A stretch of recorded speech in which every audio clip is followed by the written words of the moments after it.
How you doing, fans? Welcome back to another episode of In the Sand Podcast, where we take time to spotlight some amazing coaches in their passion, in their field, and give them an opportunity to be able to share their story. Because a lot of times, as coaches and other professions, people get an opportunity to be able to examine you, evaluate you without the true facts. And so we set up this to really spotlight, again, as I said, coaches, but give them an opportunity to allow people to be able to see inside the mindset and just inside of their personality and who they are as a person. So I'm excited for our guest today, Coach Foster, high school head coach at Brandon High School here in Brandon, Mississippi.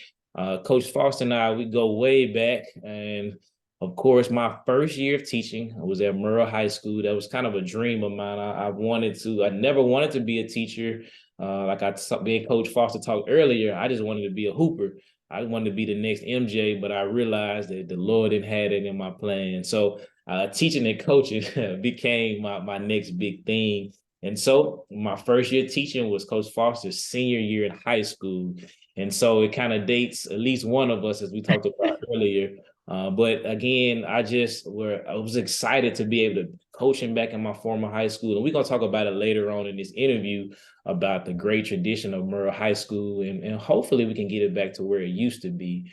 But I can remember Coach Foster coming up to me as a senior, asking some very wise questions. And I was thinking like, man, what is she trying to do? Is she trying to sell me something? But she was really, really passionate about, coaching and thinking about her career, which tells you a lot about her. She hasn't changed. She's still compassionate. She's still hard driven. She is a caring person, super, super competitive, but a very polite person, very nice person, and a high character young lady. In this game of coaching, she has built so many relationships at a very young age.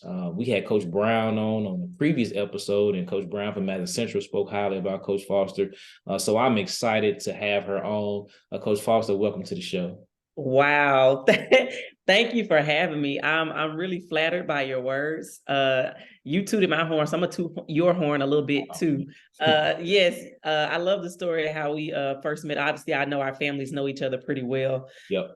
But it was really cool as a senior in high school seeing you come back to your alma mater because I had known obviously that you attended Murrah High School, played for Murrah High School. And so I just wanted the opportunity to pick your brain, obviously knowing, like I said, knowing your family, knowing your history. I could say the same thing about you as far as your character, how you carry yourself. I thought that was admirable even then because you were so young. And I had the same aspirations as you to be a high school teacher or to be a teacher in general. And just to watch how you modeled yourself every day, it was really inspiring. So thank you for taking the time to allow me to pick your brain that moment, my senior year of high school. That's so cool to see this kind of do a whole 180 here. That's pretty cool. But thanks for having me. Oh, that's what's up. It really is though, and even I know a good friend of yours too, and it's kind of date me too. Gwen Davis, of course, she was in Yeah, class, and Gwen and I ended up being Sunday school teachers together. So I'm like, man, but yeah, right. like I said, I just started young, but it's good to be able to just work with amazing, amazing people. So again, I'm excited that you're on. I believe it's going to be a great episode. So, Coach, as we do always, talk to us a little bit about your journey. And I'm going to say, well, before I do that, talk to us a little bit about growing up in a big, big family. Of course, as you said earlier in the episode, kind of grew up together. Of course, Justin, of course, is the life of the party, keeps us going. I actually should have had him on the show. And of course, I know him and Steph went to school together. But Right. talk to us about your family, because I don't know if you know this. Of course, I was in Spanish class with Shayna. Shayna might have been a year behind me, I believe. Mhm. And Mhm. so, Shayna was a cool person, kind of like you. I mean, high excelling. And so I'm in Spanish too. And of course, do you still teach Spanish or do you teach Spanish? No, I've transitioned back to English. Yeah, Man, I'm so English one. Spanish was Miss Martin was the Spanish teacher Spanish too? Uh-huh. Back then, yep. Miss Martin was so hard, and man, I got out of Spanish one with Miss Langford. So I did that breeze. So I get in that Spanish too. And man, first day you speaking all that, but I'm like, man, what's going on? And so I look around, I see all these people in here, I see Shayna over there. I like, I cannot be embarrassed in this class. So no lie, I'm trying to study the Spanish and I am not getting it. Only thing that saved me, Candace, is the Lion King movie. You had to Oh ask my a question about Lion King. And I think she feels sorry for me because I answered the easy question about Simba. I can't remember what it was. God. It was rough, man. But I can remember just Shayna being in the class. But just talk to us a little bit about your family. I know family is important to you, and we'll probably get to that a little bit later on. But just share a little bit about your family. Sure. Excuse me. Absolutely. So I do come from a large family. I don't want to say a pretty well-known family, but because we're so large, I think quite a few people have either known us, whether it be from school, church, whatever the case may be. Most of my family is full of educators. So it's either education or medicine, whether it be doctors, nurses, whatever the case may be. But coming from a large family just kind of, well, let me say it this way. I'm a very appreciative of the family that I do come from. And I say this with all humility. We come from pretty good stock. And so just having the opportunity to grow up and seeing how people carry themselves, learning character and integrity through their actions every day and how they handle themselves in the professional world, just spoke volumes. I was raised by my mother, who chose the medical field. She was a registered nurse, and raised by my grandfather, who was a longtime educator in Jackson Public Schools for 40 plus years, educator and administrator. So seeing him get up and go to work every day and just be a model example for us, me and my siblings and I, just obviously is kind of carried over into who I am today. I actually attribute a lot of who I am and what I do to him. And my aunt as well, she is an educator actually. So growing up and seeing that too, kind of played a part in my decision to be an educator. I actually always knew I wanted to teach when I was a little kid. I mean, elementary age, being at New Hope. So, we both have that history too, being New Hope kids. Man, some foundational years. But even then, I remember thinking to myself, I was in line one day in the cafeteria, and I remember my teacher at the time, I want to say maybe I was in second, third grade. I don't know. I was upset with my teacher for something. Maybe she took away my recess or something. And I just remember thinking, man, when I become a teacher, I'm gonna make sure I don't do this, or whatever. So lo and behold, fast forward, my grandfather, like I said, very instrumental in my life. He sat my siblings and I down one day and was like, write down 3 things that you want to be when you grow up. And one of the things I wrote, or 2 of the things I wrote, was a teacher, and I think the other was an artist, and I forget what the third one was. It probably didn't matter at this point. But I just remember that moment, and I actually included that in like my cover letter back when I was in college, when we were working on that part of graduation. And I just remember that being just one of those moments where it's like, who would think to sit down some elementary, middle school age kids and have them write out their goals and what they wanted to be when they grew up, And that kind of moment, I don't know, it just stuck with me. And like I said, just having someone pour into me like that at that age kind of just inspired me to do the same. So I chose education.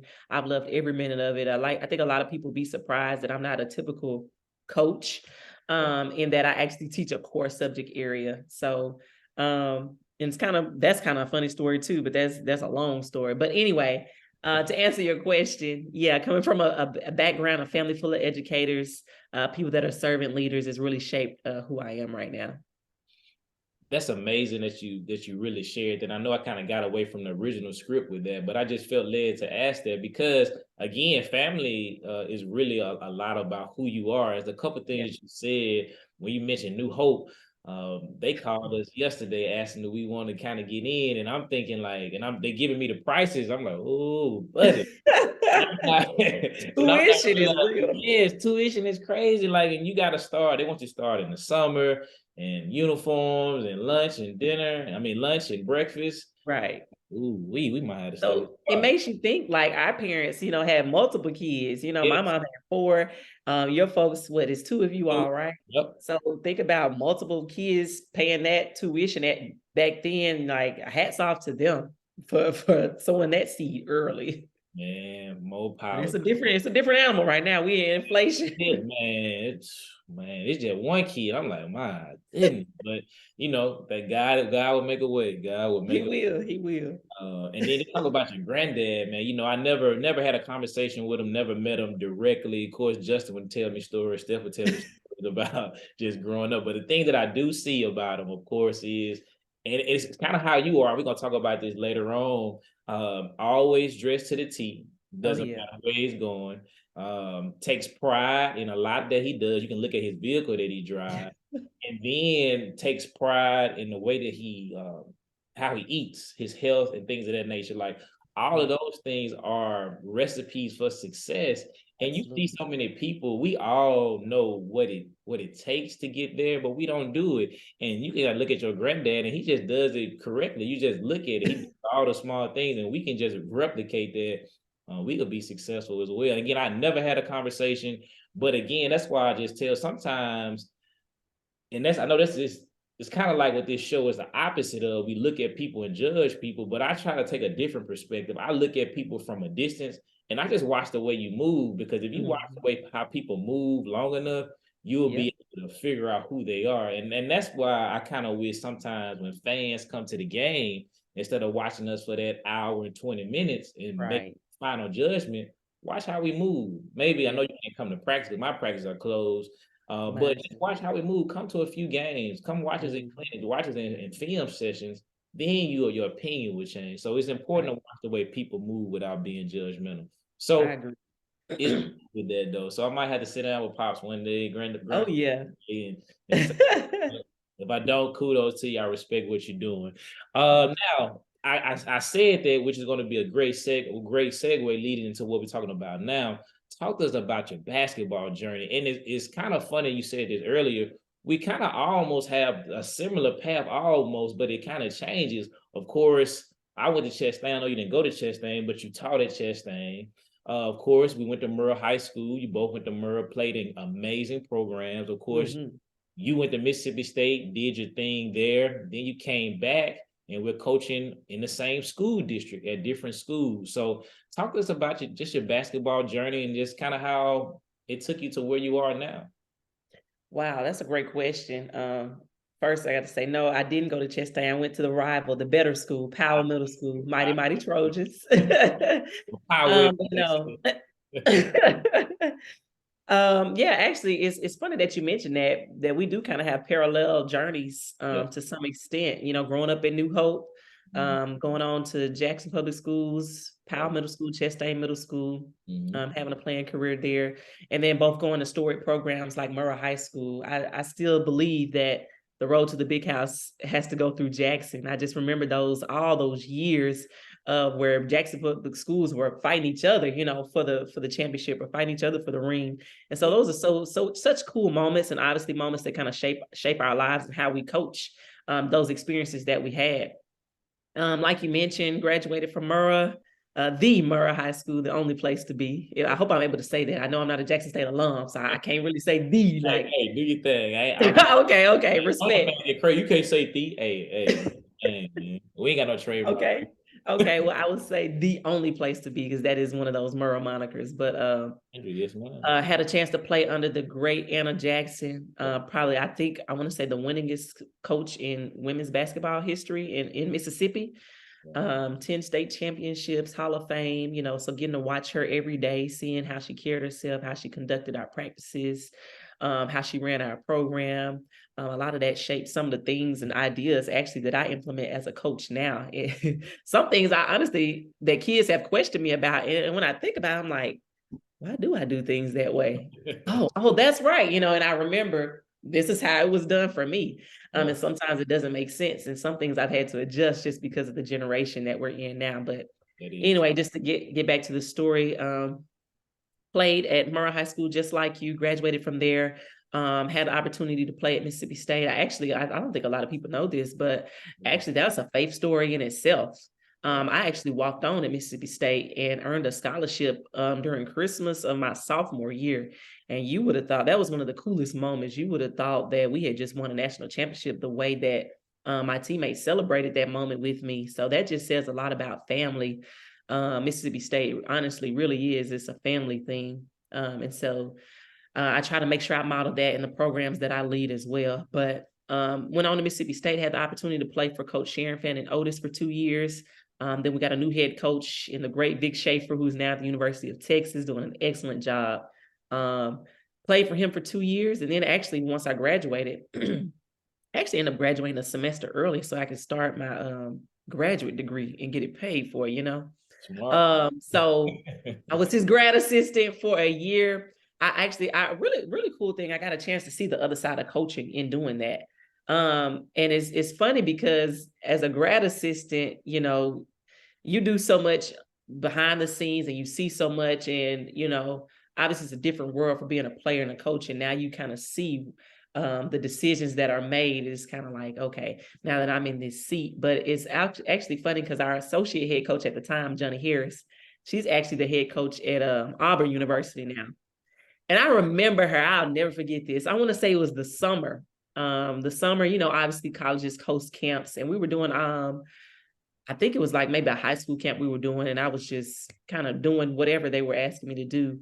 And I remember her stopping me and was like, you're going to be a high school coach one day. And I'm just like, nah, no, absolutely not. No, I can't do this. This too much. Like I said, I saw the other side of it. I'm just like, I'm not interested.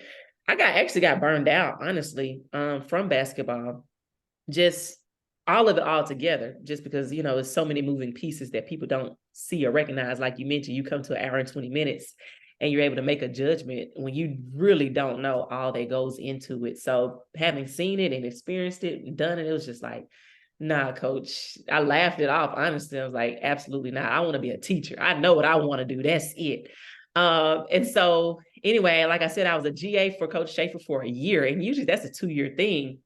But like I mentioned, it was like, I'm ready to move on. Like, I'm ready to start my teaching journey. I'm ready to make some money because, as a grad assistant, I was cool getting my school paid for, but it was a struggle, man. Like, I'm trying to eat, pay my rent. I got a car note. And so I decided to go ahead and start my professional career. We actually had a career fair at Mississippi State. Jackson Public Schools was there. And like I said, I come from a family full of educators, all of which pretty much taught in Jackson Public Schools. So it was like, it's a done deal. Like, I take pride in where I come from Jackson. I'm ready to get back in the field. Like, I want to pour into kids. I feel like I have so much to give. Like, this is it. So I went to a career fair, talked to several different schools, ended up reaching out to Chastain. That was a school that was open at the time because I had done some job shadowing at an elementary and a middle school. And I learned early that middle school was not elementary school was not my ministry. So I chose middle school, went to Chastain. Actually, in the interview process, he asked, the principal at the time asked if I was interested in coaching there. And I immediately told him no, because again, I was tired. And I wanted to get acclimated to being a full-time teacher, what that looked like. I wanted to be able to give 100%. So I decided, obviously take a break from that side of things and just focus on the teaching. I kind of got sucked in. One of my good friends, she coached, she was coaching at the time, Coach Gibson. She was coaching at Chastain. She was the head track coach. And she asked me to come on as her assistant. And so my first couple of years I spent 2 years at Chastain, actually assistant coaching track. And funny story, my second year, I do not recommend this to anybody. But, when you're young, you're an athlete or a former athlete, people are going to ask you to do things. They will. I actually got asked to coach the soccer team there. Mind you, I have zero soccer experience. And I got suckered in on that one too, because the football coach at the time at Chastain, he's a Hispanic guy. He coached soccer as well. And he kind of told me, hey, you should take this over. I promise I'm gonna be with you every step of the way. I'll tell you how to do it, blase, blase. And he did. He honored his word. But I was just like, I would never do kids like this again because like I have no knowledge of the game. I don't even know the rules. I just know you kick and run. So anyway, long story short, Chastain was going through some transitional things. And so I was kind of in this place where it was like, okay, do I stick it out and, do another year? It's only been 2 years, do another year, get acclimated to new leadership. Do I go back to school and get a higher degree? Do I change school districts? And so I was at a crossroad, and I have a good friend of mine at the time. He's actually the head coach at East Mississippi Community College, Isaiah Butler. Really good friend of mine, my brother in Christ. So at the time, he had actually reached out to me and was like, just checking in on me, see how I was doing.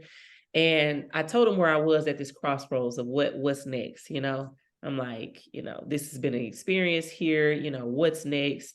And he actually told me he would pray for me, and he did. And so a couple of days later, he actually hit me up and was like, hey, there's actually an opening. The coach at Brandon is looking for a ninth grade girl's position. I think you should hit her up, reach out and see, blase, blase.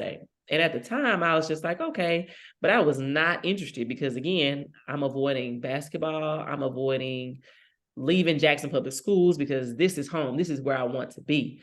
But also it's just like, it's Brandon. Like, the reputation about Brandon, like, and I don't even really know, at the time, I knew a little bit about Brandon because that's where he went to school. And we actually went to prom together at Brandon. And that's kind of like, I don't know, full circle thing too. But I didn't know much about Brandon. I just knew it was far away, and who in the world has ever heard of Brandon? So I reached out to the coach just because, it was just like, what could hurt it? And I realized I actually had met her, Stephanie Murphy. She's the head coach at Kahoma Community College now. She was the head coach at Brandon at the time. She had a vacancy for the ninth grade girls position. And I actually realized after I left her a voicemail, I realized that I had actually met her at a Fellowship of Christian Athletes Coaches Retreat, maybe like a year or two prior to that. So getting a chance to talk to her, got me in for an interview. And again, even in the interview process, it was really just like, I'm just here practicing my interview skills, just trying to see what's what. But at the time, it's like, I don't have any intentions of going anywhere. Let's just do it just to do it. And then the Lord kind of just spoke to me. It was like, this is where you need to be, and I'm just like, what? And so the crazy part of it too, obviously asked what I was licensed in. And I was trying to get into PE because it was like, okay, I've done English here. This is hard, blase. But the position that was available was English. And when I told her what my license was, she was like, oh my gosh, this is perfect. So anyway, long story shorter, or longer story, a little bit longer. I ended up accepting the position at Brandon under her leadership. I was the ninth grade girls coach for her for a year, and then her varsity assistant. And then she accepted the job at the community college level, and that left a vacancy. And so honestly, I had no interest of applying. I did not. It was actually the principal at the time, two principals actually. We talked about them a little bit earlier. Dr. Birchfield and Dr. Stewart were the principals at Brandon at the time. And they both kind of just reached out and was like, let's get you in. Come on, let's talk. Let's, you be perfect, blase. Let's just do an informal interview, whatever. And I was like, okay. I will, I'm just kind of just going with the motions once again. And again, no intentions. Cause I'm just like, I've been a ninth grade coach for 1 year, and you're talking about being a head varsity coach at a 6A program after Stephanie Murphy, like, to follow that up. I'm like, absolutely not. But I went ahead and did it, and they offered me the position. And so obviously I had to pray about it. And again, I just felt the Lord impressed upon me. Why not? And I know you and I talked earlier about, actually starting young. I was 20, 21, 22 when I first started teaching. And I actually got the head coaching job at Brandon when I was 24, 25 years old. I don't think I had turned 25 yet. So you're talking about someone that is novice, still wet behind the ears, zero coaching experience outside of a ninth grade program. Just to hear it all, it's kind of like, that was really a God story, because there is no way that I should have been in this position. But I am, and here I am 5 years under my belt, 6 years at Brandon, 5 years as the head coach. It's been a blessing. It's been a journey. I'm gonna say that it's been a journey, but it's been a blessing as well. So that was the long story of my journey from middle, high, so on and so forth. I don't know. I learned a lot from that story, man.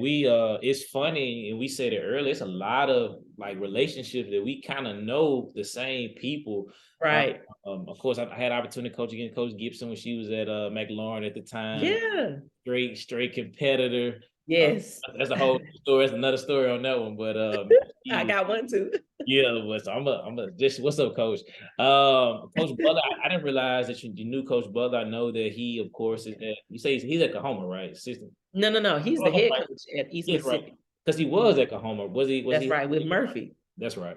And so Yeah. you realize that though. And then of course, when you think about Dr. Birchfield and Dr. Stewart, Dr. Yep. Birchfield, when I was playing at Murrah High School, he was the assistant coach at Madison Central. So Yeah. it's just funny how Yeah. things just really work out. But really, God's favor was really on your life. Yes. And I guess with that, just listening to that, I have like a lot of questions that kind of really tie into it. I kind of want to talk about just a little bit about, Coach Murphy and what she's doing at Kahoma, but also too, I want to talk about the interview process first. Let's talk about that first, because when it came out, when the Brandon job, and like you said, when the Brandon job, now, nobody will admit this, but most coaches, if not all, in the springtime, we always looking at their job list and trying to see what. Even though we got a good job, we still looking. Right. I remember when that job posted, Brandon High School, and of course, and you kind of know this side of it, and this the part I had to learn coming from Murrah, that just because the job is posted don't necessarily mean it's posted. Oh, yes. Right. So everybody had their thought process of who was going to be, et cetera, et cetera. And I can admit though, I knew you were there, but I never put you in the ballpark to get it. Not because I didn't feel that you had the ability and you could do it. I knew how some of the process worked because when I had an opportunity to get the Murrah job, a lot of things came into play. My experience, having that name. So I said, I don't know if they're gonna give my girl Candace the job. So when you got the job, I was super, super excited for you. And a lot of people probably thought, well, how's she getting a job? Boom, boom, boom. But I think over these 6 years at Brandon, 5 being the head coach, you were able to answer all of those questions and check all those boxes. And I was excited for you. Ain't gonna lie, Justin and I, we talked about it. We were nervous. We like, man, I hope Candace do a good job at this. Oh man, We know we a the little black faith. people want this job. We believed in you, but I like she got to do it because some people really want this job. And of course, we prayed about it, but we knew deep down that you would be okay. I just knew that applying for jobs, it can get very, very tricky. It really hurt me a lot when it happened to me when I didn't get the job at Murrah because it was so much that I learned that was happening behind the scene before I even got there. So it's a lot that I learned from. When I look back at it, I admit to it. It's hard to say. I don't really believe I was ready for the job. I think God would have helped me with it because I was 22 at the time, I believe. Yeah. The next year, when they hired a new coach, Coach Speech, he won a championship, which Coach Speech is a great guy, had nothing to do with him. It hurt that I wasn't able to do it, but looking back at it, I don't know if I was prepared for it, but hey, I still would have wanted to be there. So I kind of look at that. So it was good to hear you talk about the job process because the coaches who listening, especially young coaches, you need to understand how the interview process works, and you need to understand how this situation, because you're just not gonna look at the website, send your resume, and it don't work like that. Right. Because, and you probably can attest to this too, they gonna make phone calls, they gonna call people, they doing their research about who you are. So it's important that you build relationships and start talking about these things, because if you are thinking like the 22-year-old Brandon and say, hey, I'm gonna just show up shirt and tie and turn in my resume, you might as well stay the job that you are. I mean, where you are, because it's different. So it was good to hear you talk about the interview process. Anything else you kind of want to add about the interview process? You don't even say you big time. You only had one job. No, I'm just messing with you, but you've been at one spot, but you still can talk about the process a little bit just to help. I'm not gonna stay too long on it, but just talk about it. That's important to people to know that. Yeah, and I actually, it's interesting because I kind of get that question. Well, not really that question, but that conversation with other people that are around my age, or actually a little bit older, that are searching for that first head coaching job experience. And honestly, my journey was a little different in that, I didn't actually apply for the position. It was almost, I don't want to say given to me, but it was, I don't know. I had some people advocating for me. I'll say that. There was a vote of confidence. And I'm going to go back to this point about how you carry yourself, because one of the things that Dr. Birchfield mentioned in that interview process was how, and Dr. Stewart, was how they observed how I carried myself and conducted myself when I was leading the 9th grade girls program. Yep. So, maybe this is something for other coaches to hear. Sometimes you got to wait your time and do well with where you are. Like, I hear this quote often. be where your feet are. Yep. So be diligent. It's just that simple. People are watching all the time. And I've told my own girls this, meaning the players that I coach, is that you're interviewing for a job every day and you have no idea. So people are watching. That's why I'm on them about how they carry themselves, what they, what are you wearing, how you speak, how you conduct yourself in your classroom. So it's the same way with people that are, pursuing higher ed opportunities or higher coaching opportunities, man. You got to be faithful where you are first and do well where you are first. That way you get the attention of other people, but not just that. I think a part of it is that some people have to do a better job of understanding is networking too. You do. I'm the type that, and I think we're kind of similar in this facet, that, you kind of stay out the way. I'm not a person that's connected with a lot of people. And I've shared this same thing with my own staff. It's like, to me, there are a few genuine people in this game. And when I say genuine, I mean people that are all for the kids, because at the end of the day, this job is about kids, not about, oh, look at me, look at what I've done and I've accomplished. It's those kids that have got you to that point. So you got to make sure you're pouring into them. So perspective, but just making sure that, like I said, you're carrying yourself the right way, that you do well where you are, and that you're connected with the right people. Like I said, staying out of the mix, but at the same time, knowing or connecting yourself with winners, people that carry themselves the right way, people that run their programs the right way, people that put kids first. That goes a long way. So getting connected to the right people, and making sure you do a good job of where you are, I think that it does nothing but help set you up for success in the future. Yeah. That's true. And 2 points off of that, like we could talk about this after the show's over, but one of your players, Justin and I was in a store and we saw her and she didn't realize we knew who she was, but we allowed her to, do her due diligence at work. And then we said, hey, we know you, we know your coach, we good friends with, et cetera, and we got to tell you about her. And she was shocked and she went on to talk about some other different things, but she didn't realize that we knew her, but we knew her through you. So that is true. In that manner of it. And then I agree. The second thing is what you said is those relationships. I know Justin is where he is now. He's happy where he is, but he has aspirations to run his own program. And so with us putting in that due diligence at Pisgah, one of my main focus was to prepare him for when his opportunity comes. So you speaking true facts in that manner of it. And this is just good content. And it's funny though, I do these interviews or set them up, but never know how the conversation goes. So I really hope people tune in because we just really dropping nuggets. And these are things that I feel like if we share it more, we'll see more success in different avenues of coaching. But what you said is in this game is not always genuine. A lot of people, and that's the thing that me and Justin talk about this a lot. We talk a lot of basketball, but we often say, I wish there were more personal, good relationships when we coach against the guy or the young lady on across from us on the sideline, because we can really help each other out. But a lot of times it come to I'm gonna kill you before you kill me, and that's probably too aggressive. But I'm gonna beat you. Compete. But yeah, that's kind of how it goes with that. Good stuff, Coach. Coach, talk to us a little bit about Coach Murphy. Coach Murphy is and the same thing with Coach Murphy. When we say this, when we got the CC job, Oklahoma Community College job, everybody thought like, that's a tough job. You good at branding, you doing good things, and we hope you do a good job. And of course, we knew the caliber of a coach that she was, and we knew that she could do good. So it came back to that faith word, just like it took faith with you. But to be able to see her take that program, some people said, and of course, it was probably one of the, I'm not going to say that, I say it wasn't the best program, try to be as positive as possible, but to expedite that process and put herself and put that team in a conversation with the Joneses of the world, et cetera, that's amazing. So talk to us a little bit, you talked to us a little bit, but talk a little bit about Coach Murphy, a little bit, some things that we may or may not know.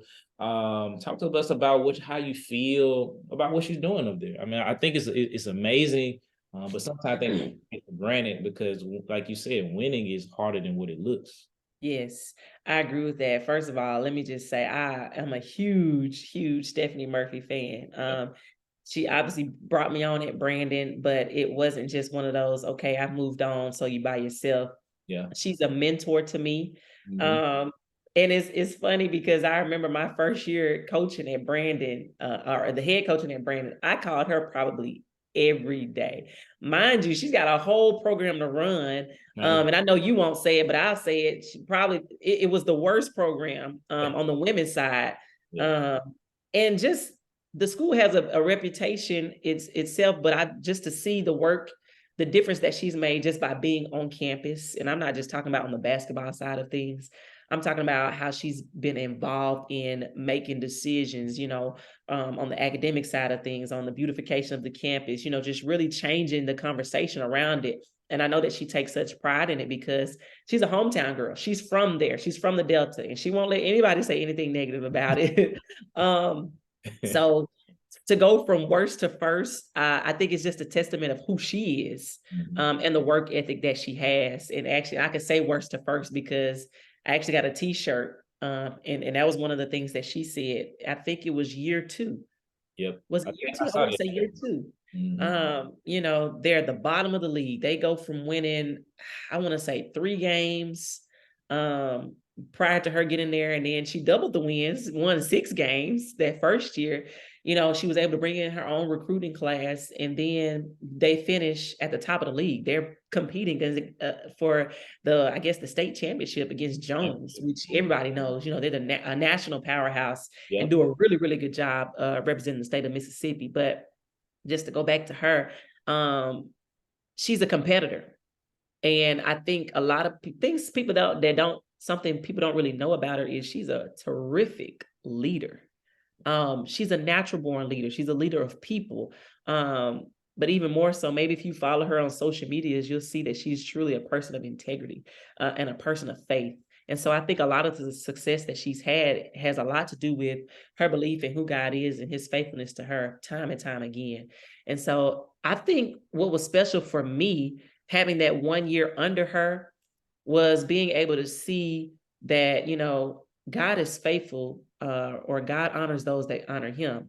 She and I are similar in the fact that, we're people of faith, women of faith. And so just to see God's hand on her, and her program and her leadership in her life, that was a testament to me to say, you know, what God does for one, he'll do for another. He's the same guy yesterday, today, and forever. So I've been really proud to watch and hear, because we talk all the time. She actually came and stayed with me maybe last weekend in the recruiting journey.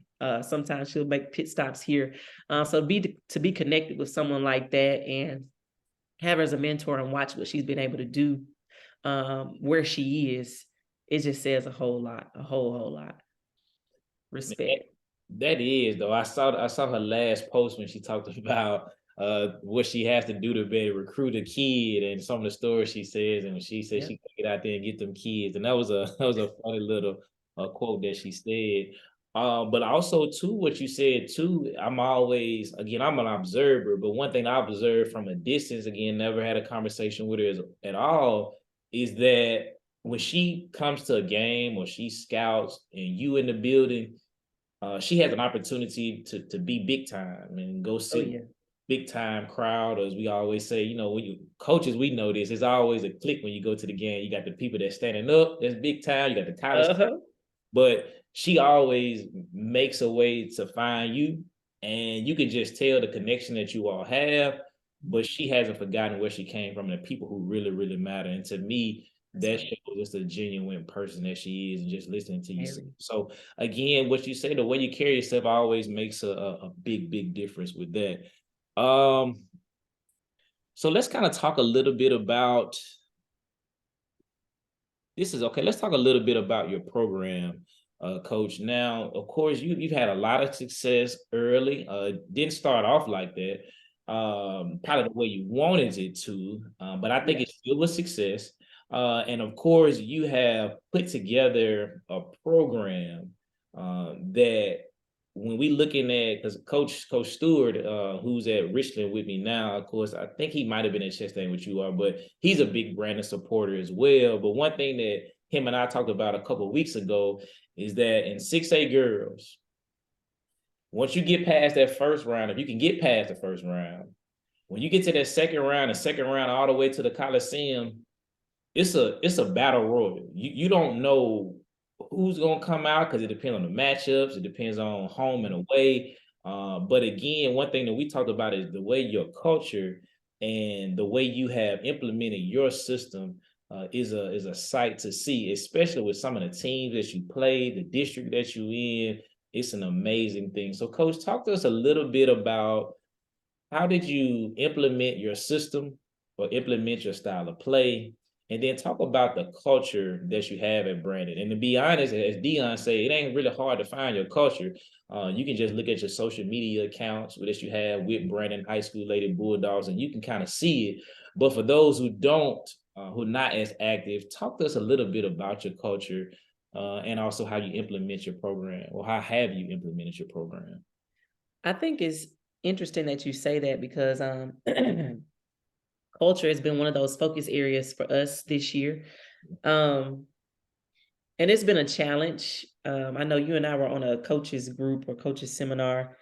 Well, I guess that was during COVID, and one of the conversations came up about culture. And obviously, I think that's one of the most important pieces. Well, let me say a positive culture is one of the most important pieces when you're talking about um, rebuilding a program or building a program or just starting wherever you are. Um, I say this, man. I think of people, I like the fact that people respect who we are. And I think a lot of that has to do with who we are. Yeah. But I think that coaches should spend a lot more time with developing their culture or understanding what it is and then what needs to be done to correct it or fix it. And that was one of my struggle areas. So while we may have been winning, whatever the case may be, I'll just be honest and say the culture of our program was not great. And it was a reflection on me. I'll take complete ownership of that because I'm the leader, but also your culture is what you do every day and it's what you allow. And like I told you, I started at 24, 25, not a lot of knowledge about, how to maintain the culture that was set by Coach Murphy. Getting those kids to trust me or get acclimated to me and my style of play. So I struggled with that piece for several years. And it was actually the preseason or the summer going into this season that we just completed. I just felt like we kept running into the same issues. And so I was just in prayer. It was like, okay, Lord, something has to be different. And so I think the Holy Spirit gave me 3 areas to focus on. And we actually have it on the back of a t-shirt this year. It was culture, character, and toughness. And those 3 things he gave me because those were the 3 areas that we struggled in the most. Our culture, I'll just say it that way, culture. Character. It was understanding that, Candace, part of the reason why you're not seeing breakthrough in some of these areas is because you got some low character kids in your program. And sometimes it's not always about, getting rid of them. Sometimes it's how are you preparing them? How are you helping them? I had to understand that coming from Mississippi State, if this is high school in Mississippi, this is not Mississippi State. So you can't expect that out of them. Especially, I had to learn that the hard way too, with the generation of kids that we had. But one thing I had to recognize was, or just embrace the fact that every kid is not going to be a Division I athlete. Every kid is not going to graduate and play college basketball. So you need to be preparing them for life beyond this, because what I had begun to see in a pattern with some of our alums was, not doing well after leaving our program. And I just mean not academically, they all go off to college, which is great, but just mentally, how are they faring in life? I was not liking the pattern that I was seeing. And to me, I took it personally, because there's so much that we can do in high school. They're going to behave a certain way while they're within our program. They're going to conduct themselves a certain way. But, when they leave here, why isn't that maintained? So I had to focus on developing character. And in the toughness piece, I really felt like we would lose when it mattered the most, we would lose because we just didn't have that that dog, you know what I mean? And it's funny, our mascot is dogs, and I used to say that all the time. I know they used to get it. I probably got on their nerves with this. I'm like, man, we bulldogs, but ain't no dog in this room, man. Y'all some puppies, you know, just going on and on. But those three areas, I'll say that I prayed about, and the Lord gave me some really, really good ideas to help kind of orchestrate or cultivate those things for our program. And so we did that. We developed a few things that we did in the preseason. The preseason looked a lot differently this year. And I will say this, and I'm so thankful to God for this. We do postseason meetings too with every one of our players, even the ones that are graduating. And what I learned in those meetings is it worked. The stuff that we focused on, it worked. And to hear them, you know, talk about how it worked. Hey, we did this. Because one of the questions we asked is, what's something that we did this year that you think that we need to continue to do? And what are some things that we did this year that you all feel like, okay, we need to discontinue this, or we need to revamp this, or we need to do this differently? And so to hear how we began to implement something called a heart chart or a creed, or how we implemented devotions every week for our girls, just to see how we started and to see who they are now, it really, really, really blessed me. Because it felt like, okay, Candace, you got it right. You finally got it right.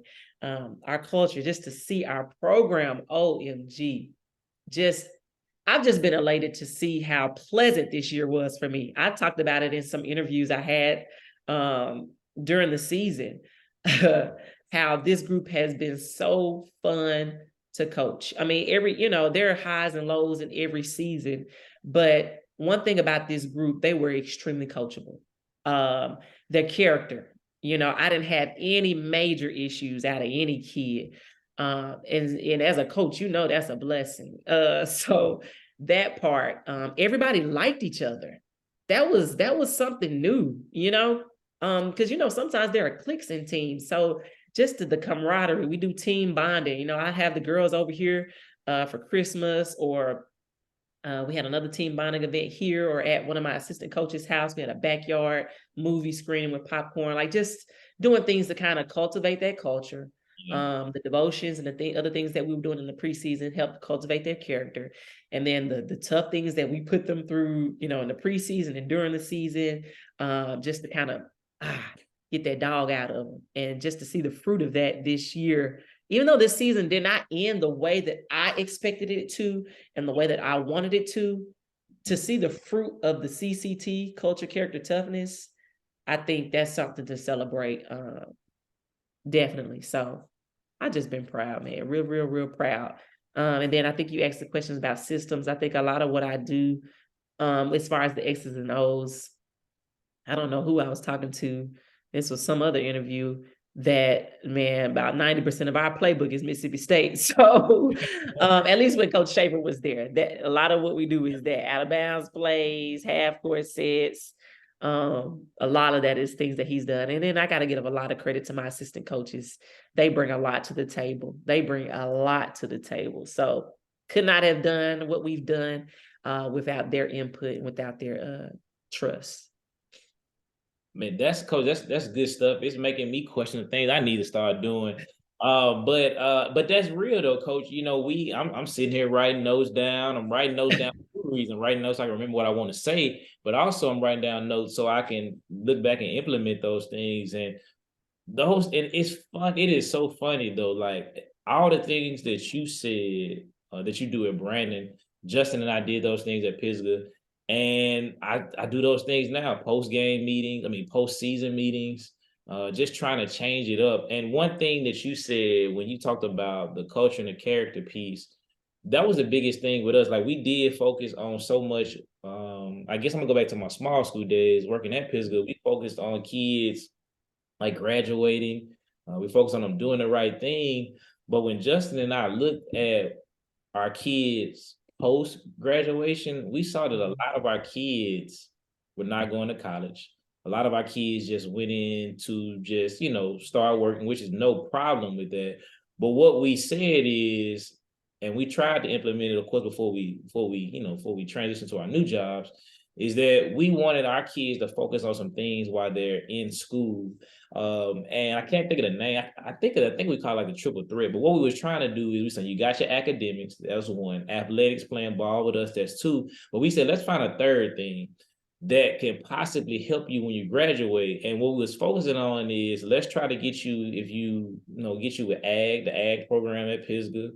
Let's try to get you with the I'm not sure if it's called Votech, but when the kids in Rankin County they go to Hines, let's try to get you set up there, or getting you to health science class, or get into you like the music or in the choir, et cetera, et cetera. So now it pretty much made Justin and I say now it gives you three opportunities. So when you graduate, you either can go to college, you can either get you a scholarship to play basketball, or while you have been with us, we have helped you, because we don't take any credit, to learn you a good trade. So now instead of you just going to just apply for the random job that you see we're hiring, now you have a specific goal. And when we figured that out, this might have been year 5 or 6, we was like, man, we've been really wasting a lot of time with that. It's Yeah. It's powerful to hear you say that. And then the second thing, what you said is just implementing those things. And that's what I was saying too. When I was up for the job for Murrah, I don't think I was quite ready, not because I thought I was lacking stuff on the basketball court. But as we said earlier, and we try to get some of our fans to realize, is that it's more than what you see in between the lines. It's about building those things with culture, character, and just being tough. Right. So I think that's major. And then the last thing, and then I want to talk about something else, is that you said something that you said earlier is with those meetings, kids really brought up, I like when we went to the basketball game together, or I like when we played this little game. And I'm thinking, hold on now. Out of all the stuff we did, us having cookies and ice cream together, us going to a basketball game, and that's the hardest part for me to fathom. And you and I were in the same high school basketball program. Our coaches were a legendary in their own right. But like I know, we ain't had no ice cream parties with Coach. Like there ain't nothing what we did. We showed up every day and worked. And worked. And Coach Anna Jackson's a nice, sweet lady, still go to church with her. But that wasn't in her routine. Like, this is what we're doing, and we getting out and we perform. And as you said earlier, she won 10 championships with that. Yeah. Yeah. But this generation needs that. And that's another big adjustment. I'm hoping coaches are listening, that you gotta move into. We can't, and it's tough. We can't live in that let's get it done.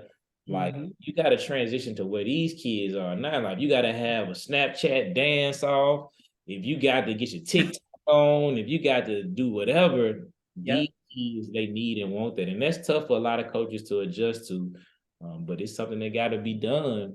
I agree. To be successful. Now, you talked about something big. I mention Justin all the time because Justin is my guy.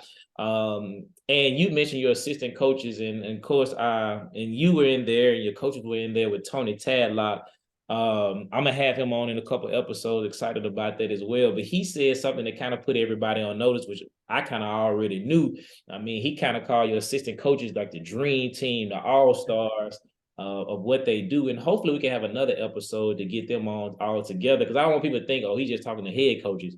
It's coaches in general. But talk to us about your staff, because again, I talked to one of your staff members, because we kind of talked when we were at the MAC clinic this summer. Had a good time. It was my first time having a conversation with her, and she's super down to earth. Just looking at your staff, I mean, it's kind of, and again, you got to listen to this whole interview, but they just like you, and even like with your granddad, y'all always dress to a certain tee.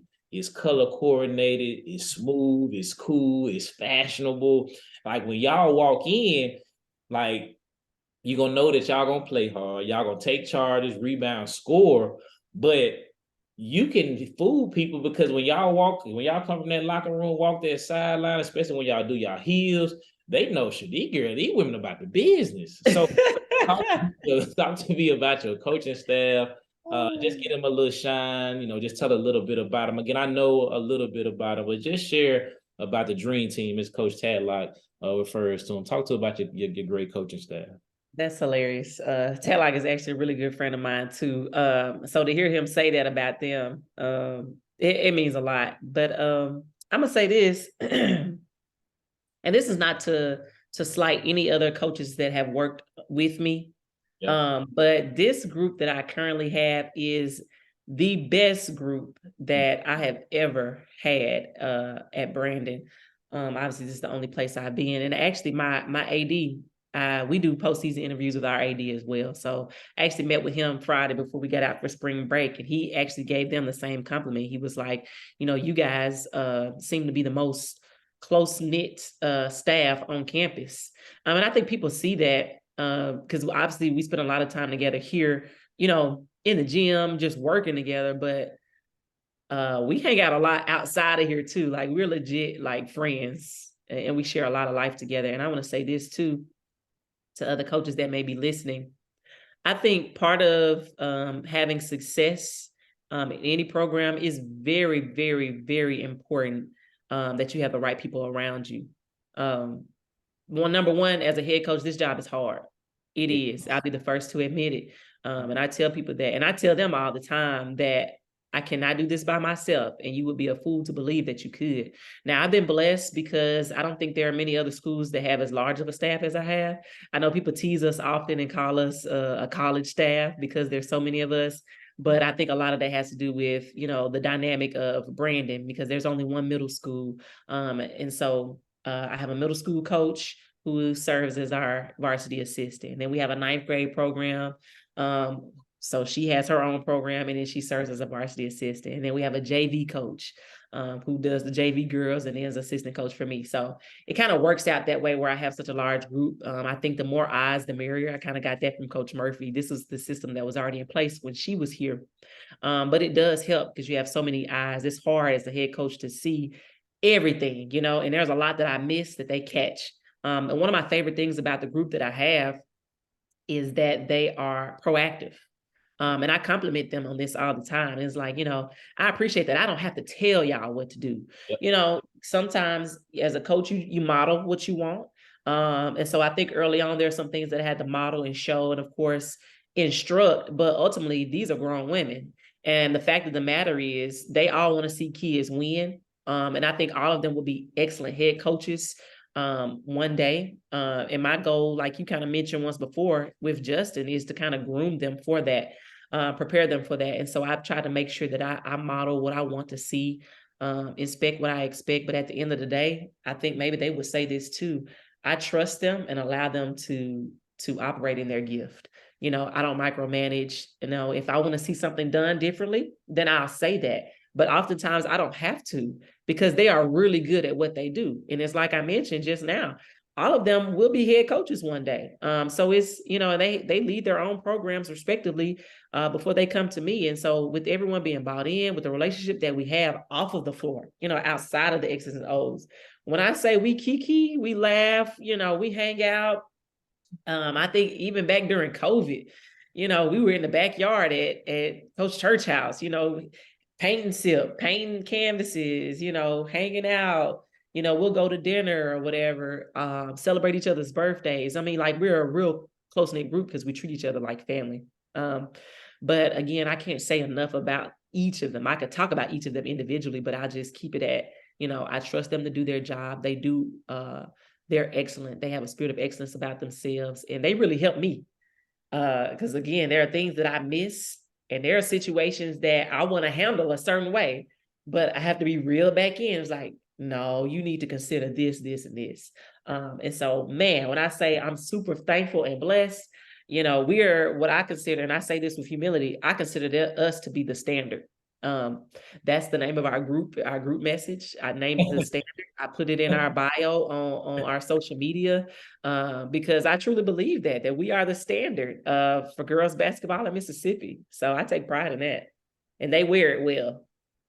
Yeah, I know you mentioned Coach Church. Coach, go ahead and call the name out and just, and then we'll go on Yeah. the shine.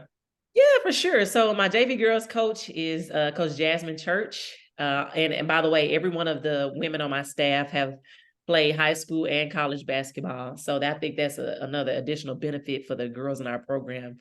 They get firsthand instruction from people that have played, or seen both sides of it. And then my ninth grade girls coach is Coach J.K. McWilliams. Again, she actually was with me from the start at Brandon. Coach Murphy actually hired her because we had a middle school position open. And so Coach Murphy hired her, but it was my job to keep her because she could have, when Coach Murphy left, she could have gone on somewhere else. But that was the first person I called. I'm like, listen, I need you here. Because at the time, I didn't have anybody on my staff. So I've been super thankful to have her. She's kind of been like my right hand because she's been with me the longest and just kind of been through this journey with me and done a really great job. And then I have my middle school coach. She's just been with us for 2 years. Her name is Ariel Wilson, doing a fantastic job. And let me tell you, she can go, like she can play, like she still laces them up and gives our kids the business. And I could say the same thing, like there have been times, I can go back to Coach Church. She's been with me, and this is a running joke with us because the first year she was with us, she was pregnant. So she was out on maternity leave for what feels like forever. And now she probably hates that we joke with her that she's only been with us for 2 years, but she's really been with us for, I think, 4 years now, 3 or 4. But anyway, there were times year after year that all 4 of us will put on tennis shoes and put the basketball shorts on and play just to kind of, push the kids, get them going. And then to quiet their talking because they think we're a little old, that they can still take it to us, but they learn quickly that that's not the truth. But all of them great people, great players in their own right, can still give buckets to all the kids, but the knowledge that they have, that they pass on to our kids and our kids' relationships that they have, it says a lot. And I'm gonna say this one last thing about them too. I like to hit on age too. I'm not telling their ages, but when I was, as I've been at Brandon, I've been the youngest person on our staff. I'm the head coach, but I've been the youngest until we got Coach Wilson. Like I just mentioned, my middle school coach, she's the youngest on staff now, which only makes me the second youngest. But I say that to say, when you talk about family, we talk about relationships, age is a non-factor. We respect each other. We do our jobs very well. We know the expectations that we have for one another. And ultimately, like I said, we're in this business for kids. And so when we make it about the kids, I don't think that there's much room for issues. So shout out to them, the best group, the standard for sure, the dream team. The dream team. Yeah. But Coach, you said something about this, and I'm going to disagree a little bit with you, but it's in a positive way. You said that Brandon is a unique situation, and you all have one middle school. Boom, boom, boom. Coach, it's a lot of schools that are similar to you all, but the reason that you make it work is because of who you are. Because I know a lot of schools, they don't call the middle school coach. They don't come see the middle school coach. And that's why that staff is small, because there's a lot of schools. We won't get in areas, but it's a lot of schools that could have a staff that you could have if they would say, hey, I need you to come over here and come help me out. But the problem that runs into is sometimes it's ego. But this is what I see from you from a distance as well, Coach, is that when your staff, when they come to your gym and they work with you, it's not you do this. And you said it earlier, you invest in them and then you allow them to grow. It's kind of hard to have somebody sitting on the sideline with you and all you tell them to do is hold a clipboard. Right. Close or drive that bus. So and so again, this is spreading more positivity. If we as coaches can find a way to invest in the whole program, it works. And sometimes some high school coaches do it, Coach, because I hear these horror stories as well. The middle school coach, sometimes they're saying, man, I'm down here winning. When they come to high school, they start losing. I said, okay, all right, but listen what you're saying. In middle school, you playing sectionalized basketball. You only playing against maybe 7th or 8th graders. In the high school level, you're playing against 9th through 12th. Some All-American, some not, and you playing against a range of talented players. So a lot of times what you do in middle school may not transition to high school, because sometimes in middle school, all you do is press, steal the ball, and lay it up. If you do that in high school, I'm going to be back down there coaching with you. So you got to find people who merge together. And that's what I really hope can happen, is we can just stop being against one another I mean, look at the standard that's been set at Brandon with the standard with Brandon's high school girls team, and let's work it together though. But coach, again, I wouldn't. People thought, oh, he about to really get off on coach. No, I really just did it to give a praise because it doesn't happen at a lot of places, which I agree, but it could happen at a That's lot of good. places. Can I drop a nugget real quick though, just to any Go ahead. coaches that might be listening? I actually got this from Coach Murphy. Is that I think especially in places like where we are, the lifeline of your program is going to be in that middle school. So this is to whoever. This is just pre-game. If you can build a relationship with your middle school coaches, even if they're not able to come over, to your varsity practices, you find some time, you get over to those middle school practices and build a relationship with those kids and kind of share the expectation that you have so that when they come to high school, it's a little bit of an easier transition. Yeah. Just going to say that, the lifeline of your program is in the middle school. So get connected and build those relationships if you can. If not, see if you can hire somebody else in the middle school.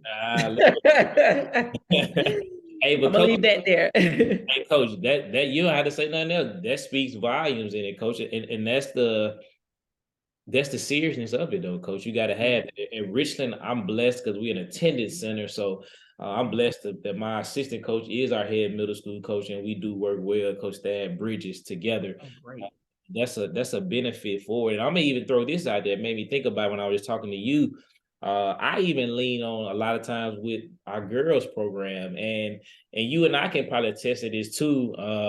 Sometimes when we were in high school, our girls and boys program didn't always see eye to eye. Not in just a too bad way, but it didn't see eye to eye. And we but you see a lot of programs where the girls and boys program don't see eye to eye. And I know you have a great working relationship with Coach Barnes. Coach Sam Williams, your athletic director, man. Of course, he's kind of probably I ain't gonna say the youngest, but he's a Mississippi State grad. He got a lot of swag. Of course, when he was at he wore it. He's a good guy. But saying all that to say, those things work hand in hand together. So it's just important that you do those different things and build those relationships because it's good to work together. And what I was saying is Coach Strong is the head varsity girls coach at Richland, and Coach Stewart is the head junior high, and of course her assistant. But when my assistant coach went down with an illness this year, and that's kind of another thing that happened this year, Coach, I talked about it earlier, some of the difficulties I was having at Richland, but that went down. I was able to text them or ask, hey, y'all mind sit on the sideline with me and helping me through this. And it wasn't awkward because our relationship has always been there. But just imagine if we were at odds or we didn't get along or we didn't try to help each other out. Now I'm on the sideline 2 or 3 games without anybody willing to help because the relationship hasn't been built. So I think that's important. Coach, I had Coach Brown on a previous episode for Madison Central. I'm gonna tell you this though, Coach. I realized I kind of knew it, but Coach Brown and I are cousins. What? Yeah, we are. Now, my dad always told me we were cousins, but my dad tell me everybody was cousins. I was kind of iffy though, because I didn't want to go like, hey, I'm your cousin. So I kind of knew she was my cousin. So when I got her on the interview, I said, this is the perfect time to say it. Even when I told her, she was like, I don't know about that. But I said, she's texted her mom and we realized that we were cousins. And I had a great time interviewing. And of course, she's an amazing person. But I brought that up to say is, and I'm hopefully you get a chance to go back and listen to it if you haven't listened to the interview. I asked her, what would be your all-time starting five? Well, I didn't say starting five. So what is your all-time coaching staff in Mississippi? Or anybody in general, I can't remember I said Mississippi or in general, that you would have on your staff if you had to lead, I think I said the 17 and under USA team, something in that manner. And I said, you couldn't name anybody on our staff. So she named some people and your name came up. She said, Candace Foster. And she gave a reason why. And she said, because if you look at the energy and the passion that she has for a program and being so young, it's amazing to have. I would love to have her on my staff. And I said, that's pretty cool. So that leads me to this question. Where does that energy and where does that passion come from? Just in your life in general, but also in your coaching, where other coaches can realize and say, hey, that's the person I would love to have on my staff if I had to create an all-star staff. Wow. First of all, I'm flattered. So shout out to Coach Brown. You and I talked about, genuine people in this game. And I've shared this with her as well, so I can say it here. I think that she is one of the most genuine people in this, I would say, coaching game. just having an opportunity to compete against her year after year, again, watching how she's carried herself. And then I learned over the past year or so that, she's a Hall of Famer, Jackson State. Say, I didn't really know that about her. And so that says a lot. So I have nothing but respect for Coach Brown. We talk here and there from time to time, but she's one of those people that, I have a lot of respect for. So thank you, Coach Brown. Shout out to you. And to answer your question, the energy, I guess number one, it comes from my youth. I'm still fairly young. I just feel like, I don't know, it's something about kids. And again, this goes back to why I chose education. Like, there are three things that I love. I love Jesus, I love sports, and I love kids. So, it's like those are the perfect ingredients for coaching. And I'm a passionate person. I believe I'm a person of faith, so I believe about in doing things with excellence. Honestly, it's just intrinsic. It's not something that I wake up and say, all right, let's be energetic today. It's just, I don't know. It's the game. The game does that to you. You're practicing, or especially on game days, it's just like a different aura. I tell my kids this. We could have had a bad practice, which is not uncommon, the day before a game. But when I come in the shoot around the next day, it's like I'm hype. I'm yelling, I'm hollering, I do random stuff. And these kids think I'm crazy, but it's just intrinsic. Like, I guess it's the God in me, I do want whatever I put my name to, I want it to be good. I want to do well in it. And so obviously if you're, coaching, I don't believe in sitting down on the sideline. That's not a knock to anybody that sits while they coach, but I just can't do it. But I also learned that from Stephanie Murphy. She didn't sit. So I kind of picked it up from her as well. But it just kind of, I don't know. It's just a natural thing. It's not something that I have to make myself do often. hey, that's cool though. That youth thing makes a difference though too, coach. But that's Good. good though. But like when you said that, it made me think about it. Did Coach Jackson sit down? I don't. Did she sit down? I think he sat down Yeah, sometime. some. She was full of she was dressed to the T, and I remember, she got to move that jacket inside when she got to stand up and sit. But no, I'm saying, That's it. I think she did sit down a little bit because she got to get that jacket straight now. She don't do nothing else. She gonna get the jacket straight. Yep, you Of got course, it. I think about Schaefer. Schaefer don't really sit down. Schaefer, man, he had that jacket on for a minute before you know it, man. That tie sideways and open up, and he be.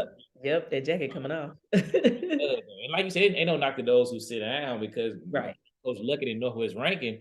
When I watched him, and I know they just beat y'all, so I know it's kind of, so I ain't gonna stand it too long. But he would sit down and be so chill, and people like, man, why he sitting down? But I said, his kid doing everything he's supposed to be doing? So I said, obviously in practice, he ain't sitting down, he getting something done. But I did notice something different about Coach Luckett. These last 4 or 5 games, he was standing up. So So I you don't know did. what happened or what changed, but I don't know. I just thought about that. But that goes into what we talked about earlier.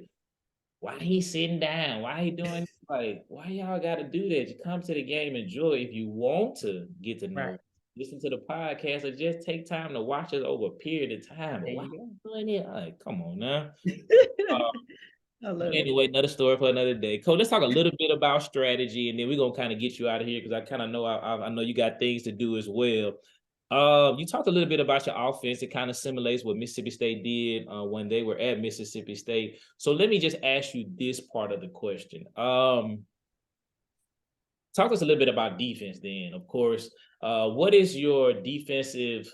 I'm gonna ask a couple questions in one, and you can kind of address it how you want to. What is your defense philosophy? And then talk to me a little bit about zone defense, man defense, and just your thought process about that. Because again, there's so many conversations that you hear. Man, why you playing zone, or why you doing boxing one, or why you doing triangle into? I'm a man person. I'm a straight zone person. The reason Jim Boeheim not at Syracuse because he ran a 2-3 for 40 some years. So talk about your philosophy, and then talk us a little bit about zone, a little bit about man defense. Sure. Defense is actually my favorite side of the game. And I share with my assistant coaches, this is the part I want to have my hand the most in. Never been a super, I won't say, I've never been like, I don't know, offensive minded as far as coaching. I'm not gonna say that. I mean, obviously you got to play offense, but I'm just saying like my first thought is defense. Yeah. And I think some of that has to do with who I was as a player. I wasn't like a superb I scorer. just about to say that, coach. Yeah, I couldn't shoot the ball extremely well. Now I could get to the rim, effortless, but my side where I was gonna earn my minutes was gonna be on the defensive end of the floor. And it kind of worked out having Coach Schaefer as the head coach at Mississippi State. He has the nickname Secretary of Defense. He earned that nickname when he was at A&M. And so when he came in and started teaching us his style of defense and how it should be played, we talking about even one-on-one coverage, the breakdown drills that go into that. We modeled or we mimicked that. He modeled that even at camps. And we would have those camps for high schoolers and middle schoolers. Like we were teaching the breakdown drills to them. So to be able to see that and learn that and then do it myself and then teach it to my own kids, is kind of where we model our man-to-man defense from. It's a lot of footwork involved. I'll say it this way. I think defense is 90% just guts, you know what I'm saying? And maybe about 10% technique. And I think that's a really important part of it. So, like I said, we do some breakdown drills to kind of teach one-on-one defense. We did full court man at Mississippi State. Now, I tried my darnest to implement that where I am. And again, it goes back to having a great staff. It was just like, Coach, we can't guard nobody. like I know what you're trying to do, but you don't have, that personnel. And there were times, in crunch times of games where we needed to get the ball back. So yeah, we have to do that. But my thing was the half court defense. I'm trying to be tough. I'm talking about nose to nose. We're one pass away. We're in denial, meaning your girl should not catch the ball. And there was a time this summer where I was subbing. Every time you let your girl catch the ball, hey, here comes somebody else. Give me somebody on the floor that can get it done. And it's tiring. And it was a lot to expect out of kids whose diet plays a factor and conditioning plays a factor into what we do. I can control the conditioning part. It's the diet that I can't really control when they go home. So, and you talk about the other defenses. So we've played 3-2, some 2-3, some 1-2-2 in the half court. We've done some quarter court stuff. We do some pressing. And I'll say this, and this goes back to my assistant coaches, Coach Mack. She's kind of like my defensive coach. She handles all the presses that we do. So, she did a really good job with, just teaching movements and spots and putting people in the right places. Because I think a lot of our success came from when we played well defensively. I think maybe 90% of the games we're going to start off in man. It really just depended on, honestly, though, the personnel that we were playing.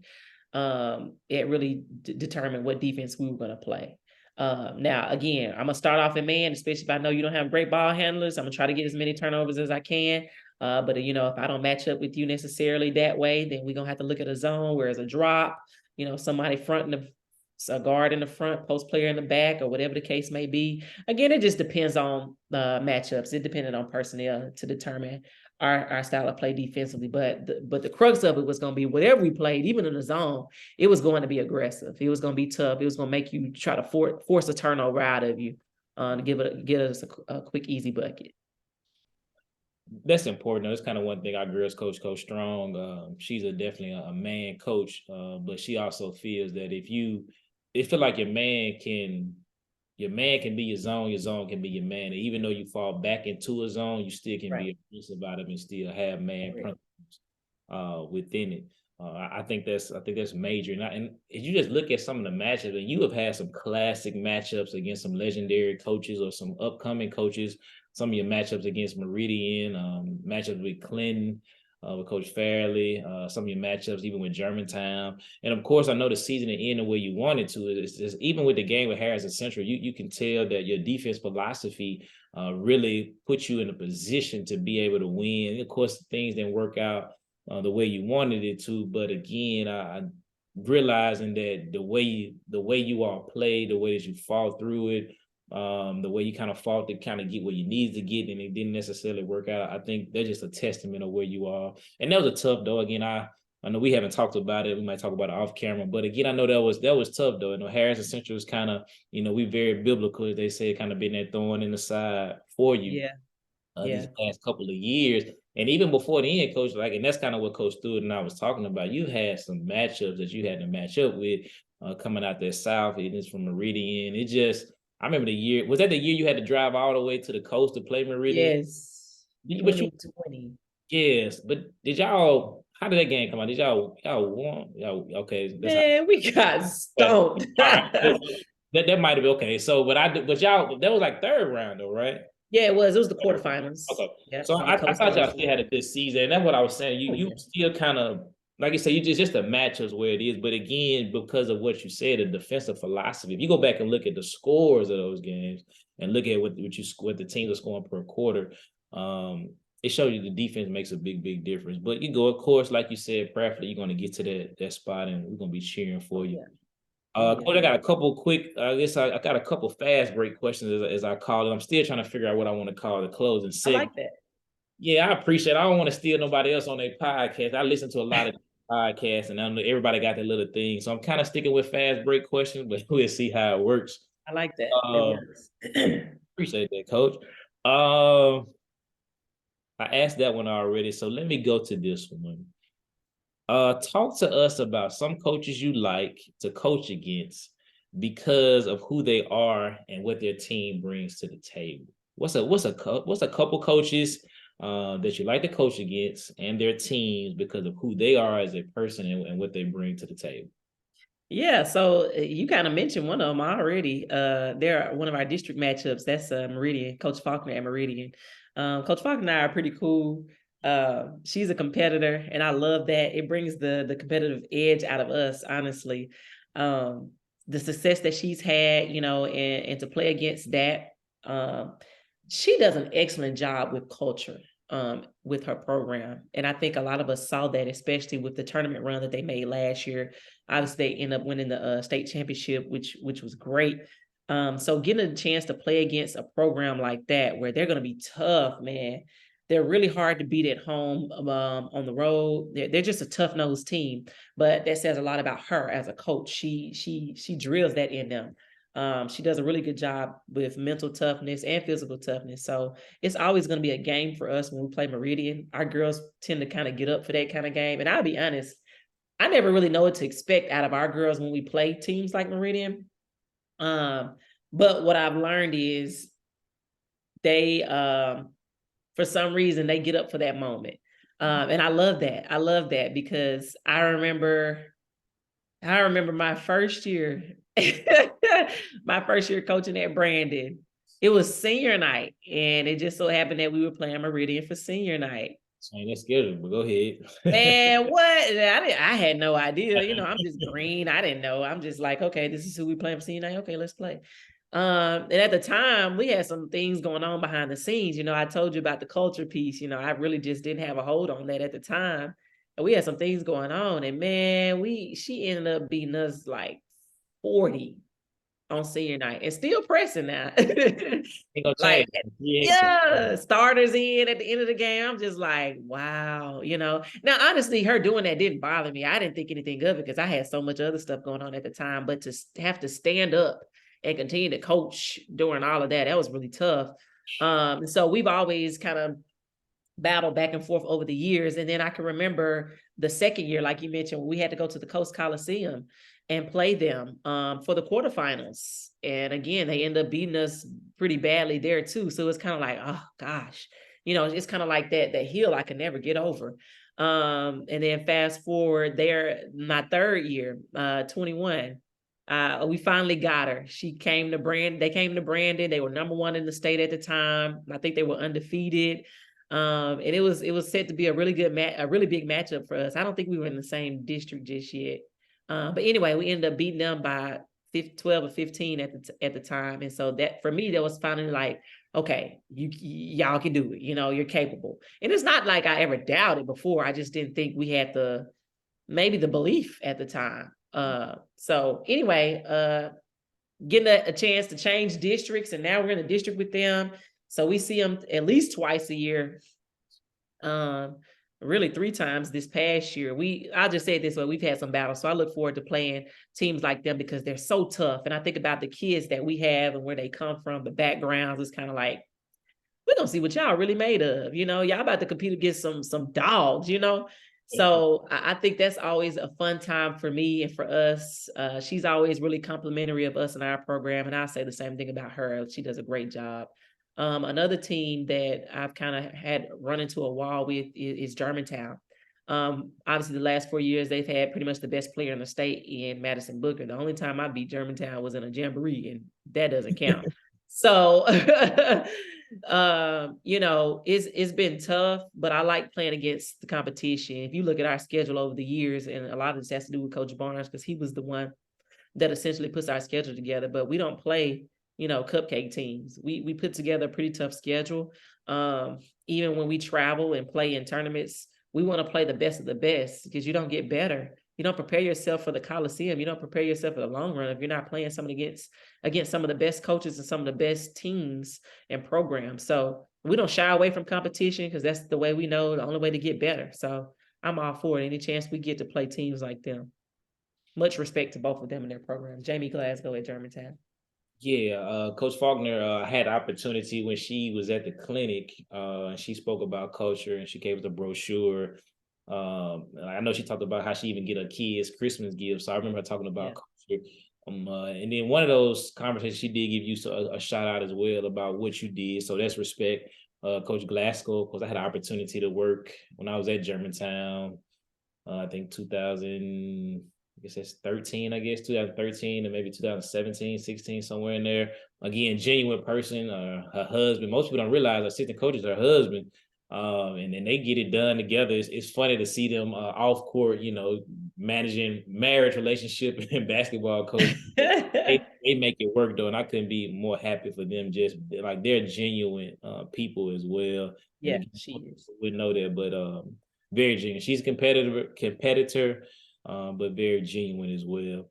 All right, Coach, got a question on the fast break. Most memorable moment as a coach on the floor. Most memorable moment on and off the floor as a coach.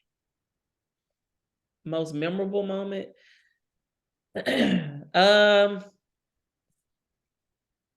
I'll say, it's quite a few. I guess the first things that come to mind are the district championships that we won at Brandon. I'll say this. I guess the district championship that we won, the first one we won, which was in 21, was at Pearl. And that was like the first year I finally felt like we got the monkey off our back, because, Pearl had come off that championship, or even while they were, on that championship run, we were always head to head with them in the district championship game. Dang, I didn't realize that. I think every year of my career, we've been in the district championship game, except for last year. But anyway, finally beating them, but this time we beat them on their floor, because we hosted my first year. We hosted the district championship at Brandon and lost to Pearl in the championship. So that was tough. It was a real nail biter game too, man. So to finally win it on their floor, that was a pretty cool moment. And then even this year, winning the district championship, we had one of our top scorers. She actually didn't play that game because she had a concussion. And so it was kind of hard. We had already believed that we could beat Meridian for the district championship, but it was just going to make it that much harder to play without our second leading scorer and our team captain. So to get that done, and just, I'm going to say this year's district championship, just because those kids were so good to us, they deserved that moment. And I wanted them to graduate from Brandon to be able to come back and see a banner hanging in the rafters. So I think that's one of my proudest moments. And then also having the opportunity to coach in that all-star game, that junior all-star game, that was a pretty cool moment for me, just personally, professionally, as well, because that's been a lifelong goal of mine. So yeah. Ooh, we got to get you on a Mississippi Alabama game now. Yeah, I'm trying to get there, man. I would love to do that. I would love to. I think it's cool how they make you. One thing I like about it is you got to be the assistant first before you be the head coach. But the thing I like about it designates roles. In the All-Star game, it's kind of tough when they just say in a junior game, 2 head coaches. But it's easier when they kind of designate their role. All right, Coach. So I'm gonna ask you, Coach, and of course you can't name your dream team staff. Obviously you probably would say Coach Brown as well. So I'm gonna take her off the list to make it a little bit harder. Give me your all-time coaching staff. Give me your all-time coaching staff. So if you were coaching the 18 or 17 and under American team for the Olympics, how that's set up, what would be your staff? Of course, you can't name anybody on your staff. I'm going to make it a little harder to take Coach Brown off that for that one. And I say she could be an advisor, so I'll let her be on your staff. But you got to choose some more people. Give me 5 more people that would be on your coaching staff. Oh wow. Put you on the spot, Coach. They could be anybody. Like, like, do they have to be Mississippi? They don't. Oh, it could be anybody, like college coaches too. Anybody. Your all-time staff. Shoot. Do they have to be alive? You can either be alive. All right, that's easy then. Gotta go with Don Staley. Okay. I'll go with Vic Schaefer. Okay. Pat Summit. Okay. They can be male or female. Yeah, all-time coaching staff. All right. Let me get Coach K. Okay. Duke. And then I'm gonna throw one of my favorite coaches from college. She's actually the head coach at Lamar University now. Her name is Aqua Franklin. Superb. She's done an excellent job with the program this year. But just young, energetic, just knowledge of the game, a great motivator. But yeah, those would be my 5. At first I thought it was limited to like Mississippi coaches, but yeah. I was gonna set you up with that one, Coach, but I said I'm gonna change it up a little bit. So they gotta keep you guessing. They're gonna start watching the show, so they don't have this one I'm gonna ask as a coach. Right. No, gotta keep you on your toes. Coach, what's the name of that last coach that you said? Aqua Franklin. And what school? Lamar University in Texas. All right. Coach, now you said some of these people. Who's the greatest? Gino, Pat, or Don? I think that is objective. Gino, Pat, or Don. Well, Gino, Pat, or Don. Most people judge greatness off of wins and championships. So I'm not gonna do that. I'm gonna do it for the culture. I'm gonna go with Don. For the culture, baby. She's doing a great job.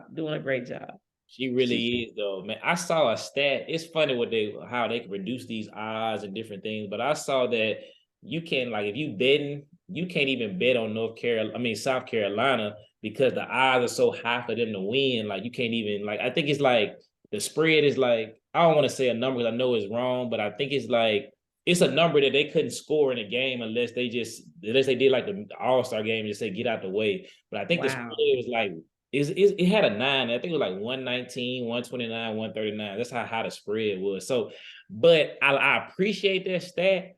But you know how much pressure that puts on South Carolina now? Like the people all over the world bet money. Like you can't even bet on South Carolina that's crazy though. Like you can't bet on them to win because the spread is so high. Yeah. It says a lot though. It does though. It really does.